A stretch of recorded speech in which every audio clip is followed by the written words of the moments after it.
आज जो कहानी मैं आपको बताने वाला हूँ वो मेरे दिल्ली में रह रहे एक अंकल के साथ हुई एक सच्ची घटना पर बेस्ड है।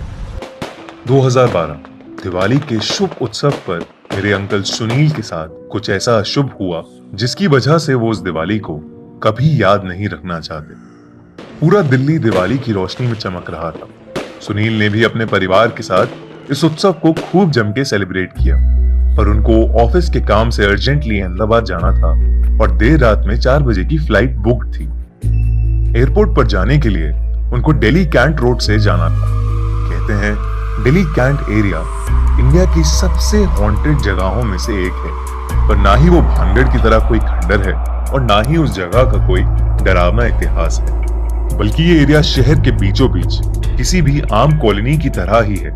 और तो और ये इंडियन आर्मी ऑफिशियल्स का घर भी है, पर फिर भी इस एरिया को काफी भयानक माना जाता है। सुनील को इसी एरिया से निकलकर एयरपोर्ट जाना था।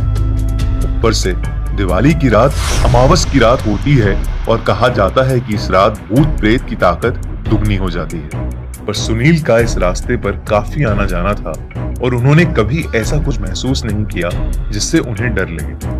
रात के 2 बज रहे थे जब सुनील अपनी वाइफ को लेकर टैक्सी में एयरपोर्ट की ओर निकली। दिल्ली कैंट रोड के आते ही कुछ ही देर में सुनील को रोड के कोने पर खड़ी सफेद साड़ी में एक औरत दिखी जो अपने हाथ के इशारे से लिफ्ट मांग रही थी। सुनील ने सोचा कि इतनी देर रात ये औरत इस सुनसान रास्ते पर क्यों खड़ी है और उन्होंने ड्राइवर को गाड़ी रोकने के लिए बोला। टैक्सी ड्राइवर ने औरत के पास जाकर गाड़ी रोकी और सुनील ने उससे बोला, हम एयरपोर्ट तक जा रहे हैं, आइए हम आपको छोड़ देते हैं। उस औरत ने कोई जवाब नहीं दिया। वो नीचे मुंह करके खड़ी थी और उसके खुले बालों से उसका पूरा चेहरा ढका हुआ था। सुनील ने फिर बोला, घबराइए मत, हम आपको आगे तक छोड़ देंगे। उस औरत ने फिर से कोई जवाब नहीं दिया। तभी साथ बैठी सुनील की वाइफ को एक अजीब सी घबराहट शुरू हो गई और उनको चक्कर आने लगे। वो हाफते हाफते बोली,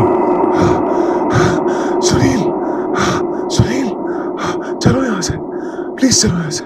सुनील ने बगल में देखा तो उनकी वाइफ का चेहरा सफेद पड़ गया था।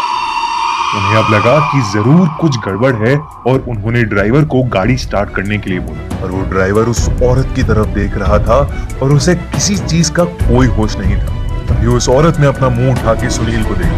सुनील ने उस औरत का भयानक चेहरा देखते ही ड्राइवर को जोर से हिलाया और चीखा, ड्राइवर गाड़ी भगा। ड्राइवर होश में आया और उसने तेजी से गाड़ी को आगे बढ़ाया। खिड़की के बाहर वही औरत गाड़ी के साथ हवा में भाग रही थी। सुनील ये देख के बहुत ही ज्यादा डर गए थे और बुरी तरह पसीने पसीने हो गए। सुनील की गाड़ी की स्पीड 100 किलोमीटर/आवर से ऊपर होगी, लेकिन वो उनका पीछा ही नहीं छोड़ रही थी। दिल्ली कैंट से बाहर निकलते ही उनकी गाड़ी का एक्सीडेंट हो गया। सुनील की आंख अगले दिन हॉस्पिटल में खुली। उनको मालूम हुआ कि उनकी वाइफ कोमा में चली गई है और उस ड्राइवर की एक्सीडेंट होते ही मौत हो गई थी। करीब 4 महीने बाद उनकी वाइफ कोमा से बाहर निकली और अब दोनों ने वापस अपनी नॉर्मल जिंदगी जीना शुरू करा है। मगर उस दिन से लेकर आज तक सुनील दिवाली नहीं मनाते और उस दिल्ली कैंट वाले रास्ते के आसपास भी नहीं भटकते।